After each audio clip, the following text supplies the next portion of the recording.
What's up, guys? Rick from DFS On Demand here with the one and done preview for the Open Championship.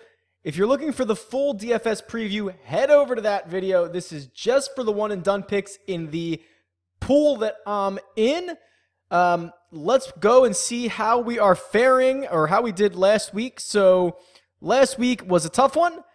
We took goose eggs from both Brian Gay and Bryson DeChambeau. Obviously, DeChambeau, you expect much more of a return than you do from Brian Gay. Bryson withdraws and gives us a goose egg.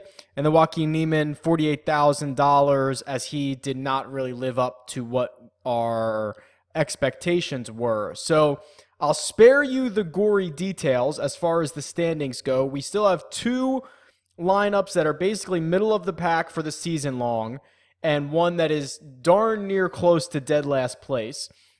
We have a few things going for us this week with the Open Championship. It's very exciting. It's not only I'll call it the fourth major of this pool, because this pool counts the majors and the Players Championship as one segment. So this is the fourth out of those 5 events.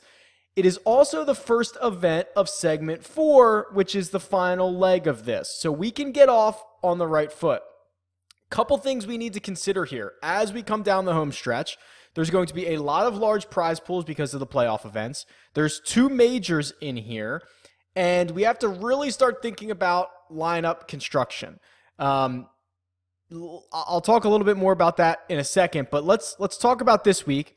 Here's my cheat sheet for this week. Again, if you want to go watch the full DFS video, I talk a lot about a lot of different guys.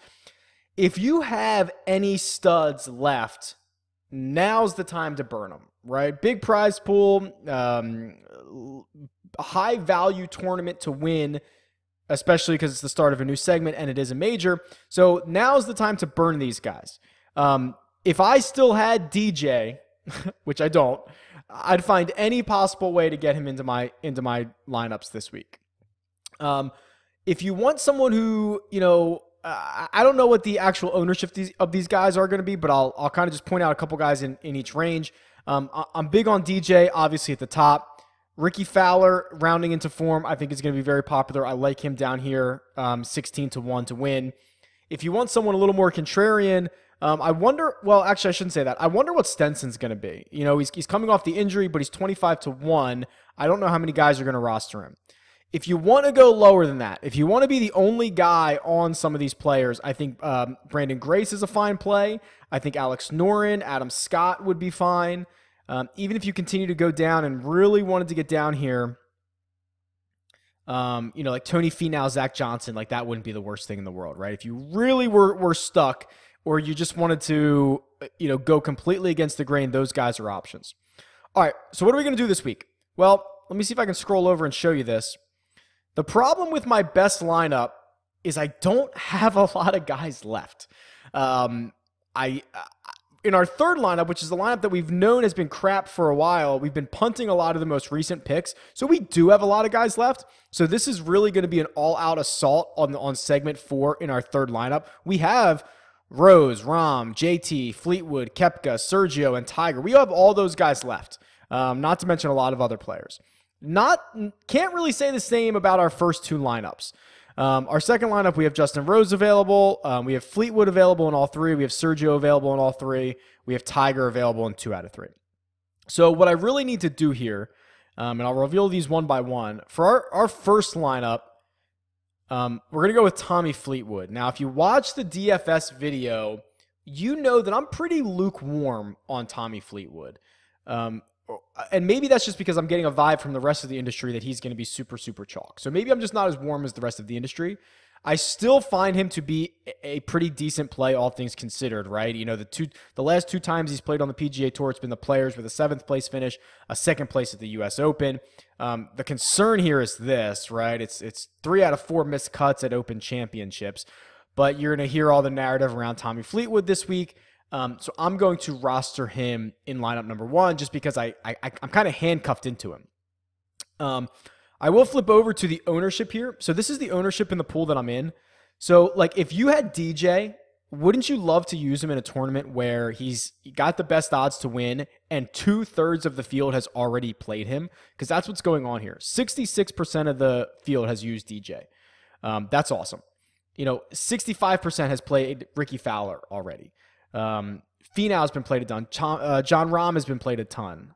Sergio, 38%. Here's Fleetwood. Half the field has played Day, Fleetwood, and Rory McIlroy, basically, and Justin Thomas, and Tiger Woods, and Justin Rose for the most part, all between 48 and 53%. So these are actually pretty good numbers. So any top guy that you can get, it's not like the entirety of the field is going to have them because it's going to be split up across these guys as well. So now's the time to burn these guys. I wouldn't wait any longer. So let's flip back here. So for lineup number 2, which we don't have as good of a start in majors and players, we're going to go with a guy that has elite tournament history, but does not have the recent form, and that's going to be Sergio.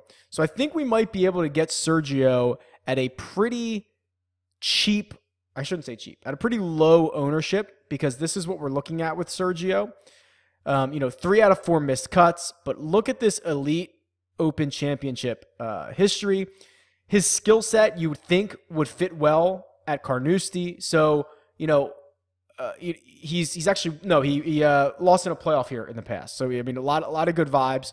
So I'm going to roll out Sergio and try to get a low-owned win. And then in the final lineup, this is kind of where we do have our plethora of riches again. We still have a lot of elite players left. So I'm going to go with the guy that I think is, the most elite of the ones that I have left, and that's going to be Justin Rose.